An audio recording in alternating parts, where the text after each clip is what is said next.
Hello everyone, how are you doing? This is MD Tech here with another quick tutorial. In today's tutorial, I'm going to show you guys how to copy a path of any drive, folder, image, whatnot in File Explorer. So this should hopefully be a pretty straightforward process, and without further ado, let's go ahead and jump right into it. So we're going to start by opening up File Explorer. So if you have the taskbar icon, feel free to open up that way or through the start menu, whatever you prefer. So let's say the documents will be our example for this tutorial.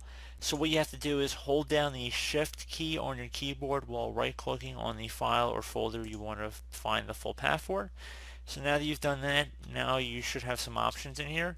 You want to select the options as copy as path. So then you can paste it anywhere you want. So we open up Notepad or something, just paste it in.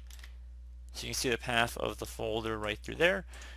You can also copy it directly into the bar of the File Explorer window, so the address bar up here. So let's say the documents folder, we want to right click on it. Let's say we want to shift, right click. You can select copy as path. Go to the top bar of the File Explorer window, delete that, whatever was in there, and just paste in the new direction and hit enter. And then delete the quotations on the beginning and the end and hit enter. And it'll take you directly to the location. So pretty straightforward here, guys.